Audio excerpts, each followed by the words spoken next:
Welcome to our channel where we bring you the most incredible true stories from all over the internet. Now get ready because this creepypasta is sure to give you nightmares. When I was younger, I didn't believe in ghosts or demons, but as I got older, things began to change.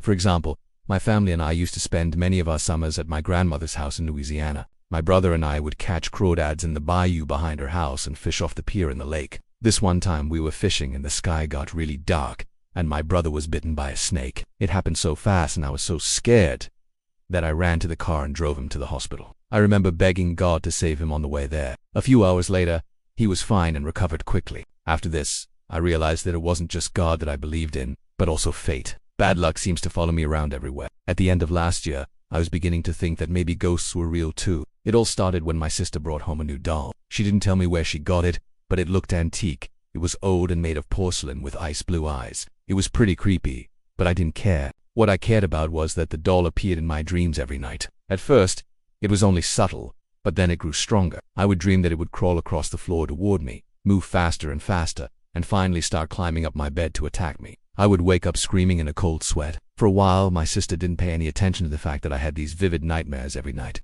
Eventually, however, I told her about them. At first, she laughed at me. Then she said, "You should just stop dreaming about it." I told her that I couldn't control my dreams, but she just told me to suck it up and get over it. I tried to do that, but the more I did, the worse my nightmares got. I went from dreaming about the doll chasing me to it actually crawling on top of me, trying to gouge out my eyes with its fingernails, and then it would start digging its claws into my flesh and drink my blood. These dreams were incredibly intense. They didn't feel like dreams at all, they felt like memories, like I had already experienced what was happening to me in the dream in some other reality. So about a month after the doll arrived at my house, I asked my sister if she could please take the doll back where she bought it. I said that I had these very realistic dreams about the doll trying to kill me and that I feared it might come true, but she refused. She said, "It's just a doll. Don't be ridiculous." So I did the only thing I could think of to protect myself. I blessed myself in my bed with holy water, because even though I wasn't religious, I figured it wouldn't hurt. If I was wrong, though, it would certainly help. And sure enough, after the second night of doing this, my dreams stopped. The next day I told my sister that it worked and that I would bless myself and my bed every night to make sure that the dreams didn't start up again.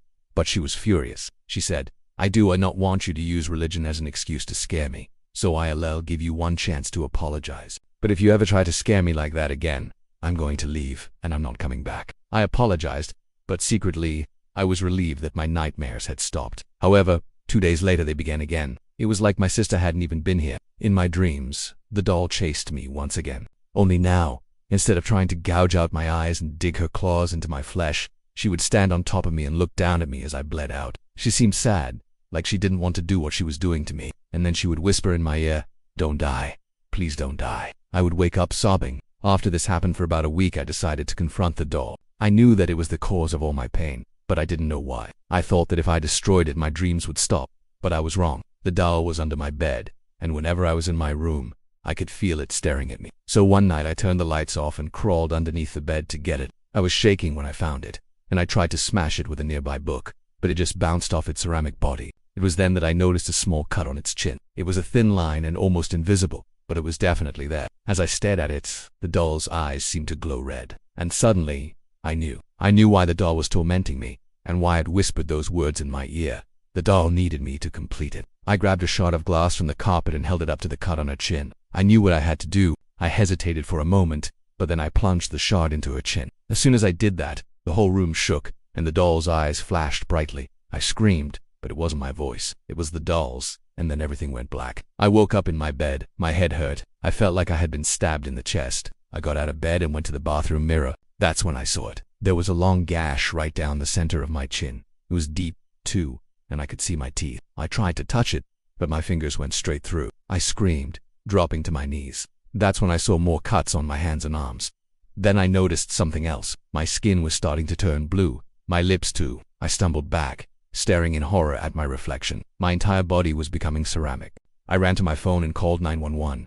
I told them that I had cut myself badly and needed medical attention. They asked me where I was, but I couldn't tell them. All I remember was my name and my address, but I couldn't recall the town I lived in or even my birthday. The operator asked me to stay on the line until help arrived, but I couldn't do that either. I collapsed on the floor, feeling myself become less human with every passing second. When the paramedics arrived, they took me to the nearest hospital. I spent a week there in a coma before being transferred to another facility where I've been ever since. Doctors still haven't figured out what's happening to me. And to make matters worse, my family and friends refuse to visit me. They're afraid that whatever's happening to me will happen to them. So now I sit alone in this room day after day, knowing that the doll is out there somewhere waiting for me to finish what I started. That was Whisper from the Velvet Doll story.